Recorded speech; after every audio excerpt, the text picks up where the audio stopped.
Hello, my name is Putkonen. Thank you for joining me. Today I'm talking about the three unescapables. These are the things that we try to not look at, we resist, we deny. We don't want them to be, by and large, most of us, especially seekers. We wrestle with these, but they are unescapable. They are certainties of life, and so we need to come to terms with them. The first being pain. We have this idea that there shouldn't be pain. Is there a way to never feel pain again? Well, why is it even desired? I mean, if you cut your hand, and all pain is derived from the nerves of the body. I will clarify that because some people will talk about emotional pain. Well, emotional pain is suffering. It's a misnomer. There's no such thing as emotional pain. It's suffering, emotional suffering. Pain is nerves of the body. So if you cut your hand, there's pain because the nerves are damaged.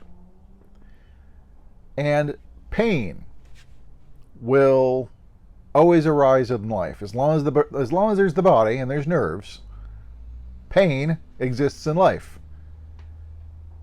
You bump your elbow, it's going to hurt. There's no way around this. And it actually is a great thing that you can feel pain. Because what happens if you can't feel pain? You get a cut, you don't realize you were cut, it goes untreated, it may become infected, it may turn gangrenous, and at some point it needs to be amputated to make sure the body doesn't die. This is what happens to diabetics and lepers and others with neurological diseases. They get cuts and they fester because they didn't know that they were there. Having the experience of pain protects the body. It's a necessary function. It is inescapable. It's inevitable. You will feel pain, whether you're enlightened or not. You will in the future feel pain. There's no way around this. It is unescapable. And so we must learn to clearly see this and not resist and deny pain. Kind of like the video from the four big A's. I mean, at some point you want to allow pain, accept pain, appreciate pain. It's like, wow, it's protecting my body. And then even be in awe of it. It is such a great function to keep the body going. That pain exists is a great thing. But we don't want to see this, so many of us. We want to think, well, there shouldn't be pain. There should be a way to live without pain and never feel. Well, the goal isn't to become a stone and be unfeeling. Is that really what you want, is to be a stone and be unfeeling? Be a robot, just don't feel it, just don't have nerves anymore? There's so much lost. You would no longer feel a caress from a loved one. You would no longer feel any of the greatness of touch, the softness of a flower petal or a feather. All this great things that come from the sense of touch would be lost. In order to feel any of this, the possibility of pain must also be the option. And so, pain is a great thing, and it needs to no longer be resisted and denied. You must come to terms with it to such a degree that you have no problem with pain anymore. I mean, if you get a headache, go take an aspirin. If you're hurt, go see a doctor. Go do something about it. But what I'm saying is you're no longer in confrontation in some way. You're no longer saying it should not be. Pain is fully allowed, accepted, maybe even appreciated or in awe of. And another unescapable is uncertainty. which I also pair with the unknown. We don't like coming to terms with this whole idea of uncertainty and the unknown. It doesn't feel safe. And that's really what it comes down to, is if you're in a box, well, you know the walls, you know everything within the walls, it's very safe. But if you take down the walls and there's just an expanse with no borders, my God, people freak out over that sometimes. There's nothing to hold on to. There's no support. They're looking for some certainty to hold on to. And there are no certainties in life. It is unrealistic to keep demanding some kind of certainty. I know in some discussions I've had with people on trust or love or anything else in this area where it's a relationship, people will talk about, well, how can you have this open trust for all, knowing that someone will betray you? What they're really saying is, I want the certainty, I want the promise that you'll never harm me, and then I'll trust you. There is no such certainty. It's totally unknown. I mean, I feel, and as I look in my life, I think it's rough, rough guesstimates, but let's say of 100 people, 99 that you openly trust will reciprocate to some level and degree.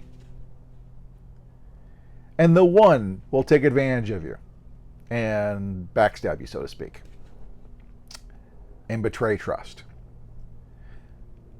Are you going to hold it against the 99 and be afraid of the other 99 because of the one? Instead of looking for this certainty that I will not be betrayed, that I will not be hurt, instead, you embrace the uncertainty of it, and you don't expect to never be hurt. So I openly trust the 100, knowing full well that at some point, one of them, don't know who, but one of them will betray the trust. I don't hold it against everybody for the potentiality, for the possibility, for the uncertainty of what could happen. We keep struggling for certainties.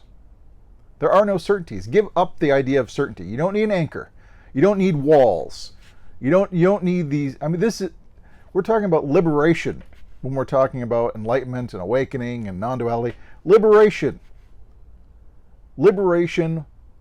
The truly liberated doesn't need the anchor and the walls to feel safe.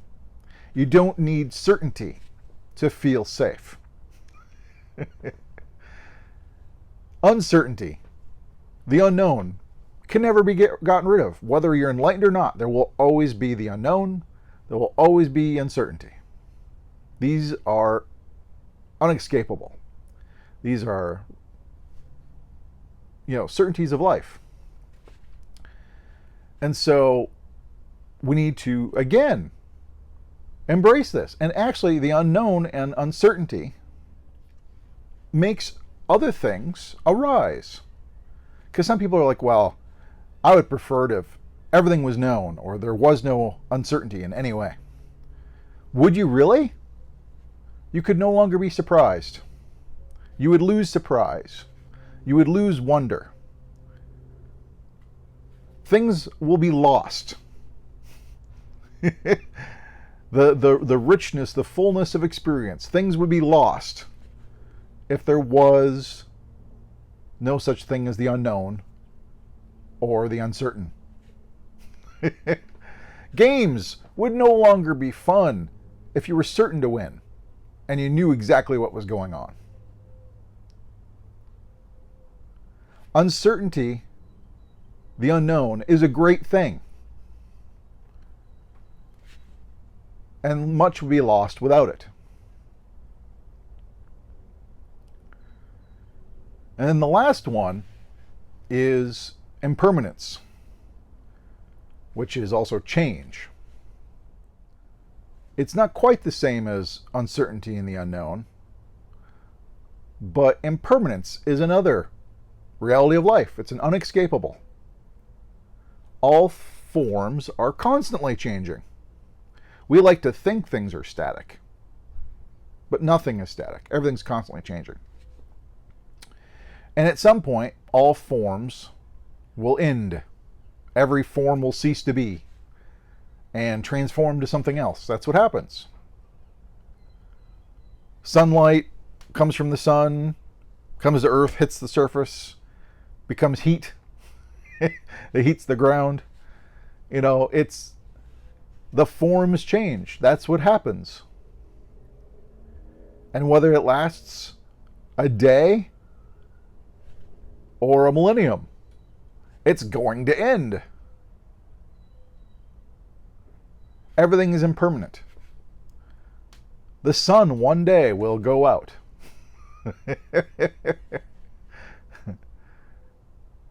But we don't want to think about that because, and I think this is mildly paired with the prior, because we like to think of things as permanent because it provides a sense of certainty.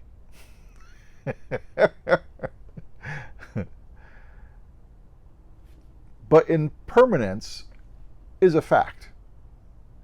There is nothing permanent. Everything is impermanent. It's constantly changing. And yet we want to resist this reality of life that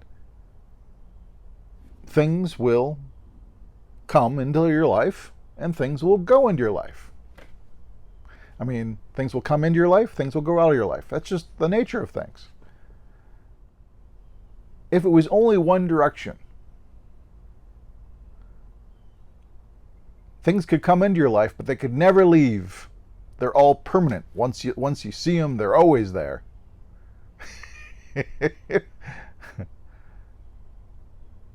Then I think to a large extent, we would cease to really appreciate things. And I think we would take even more than what we do now currently for granted. I mean, as it is, we take so much for granted. But I think you're more likely to take things for granted when, oh, once I've got it forever. Once I,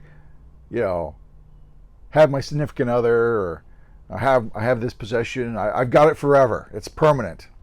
If it truly was permanent, I think we'd always be looking for that which is new. Like children. They've got all these toys, but they really only pay attention to the new ones. Maybe there's a couple favorites they hang on to, but the rest of them they've all but forgotten. It's the new ones at birthdays and Christmases, and it's the new toys that are paid attention to. The others are forgotten.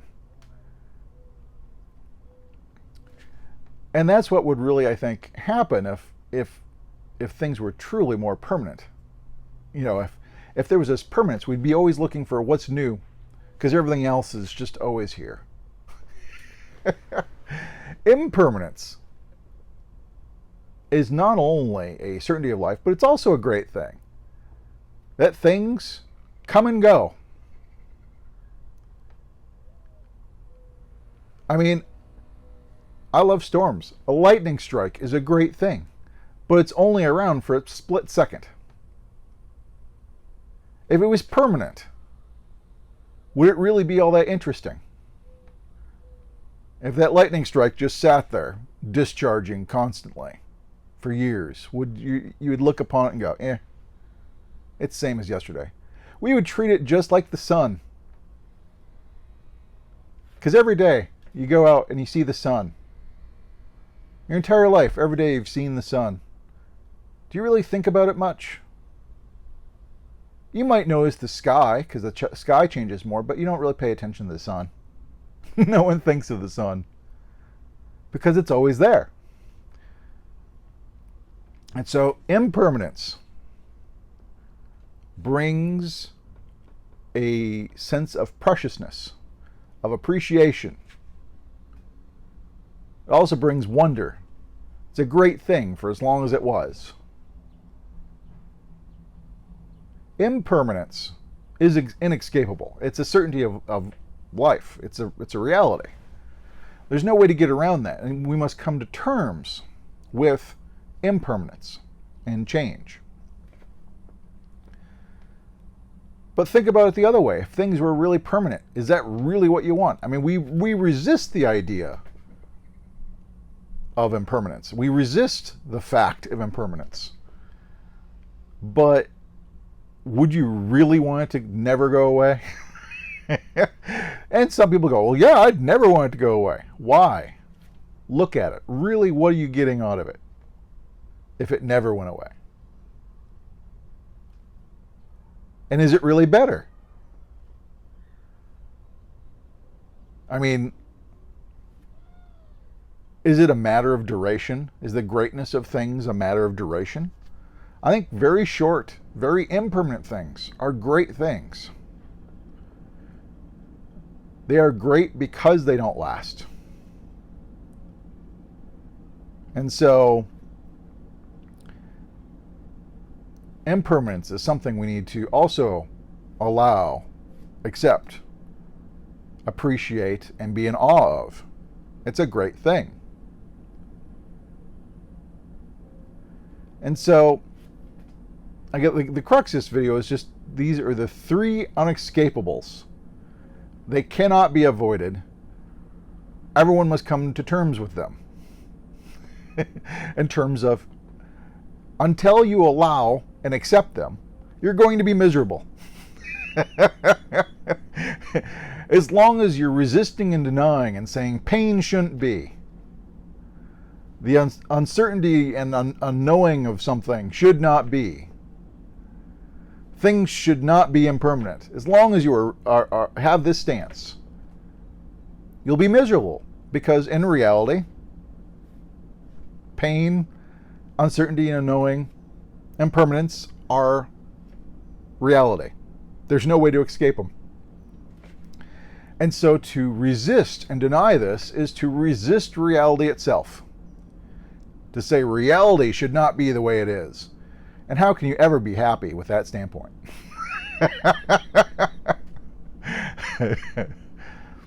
So, think about these. These are certainties. They're unescapable. And so, your only real choice is to come to terms and accept it if you really want to be happy. Because they will not end, regardless if enlightenment happens or not. But if you got any questions, comments, please post below. But until next time, thank you much.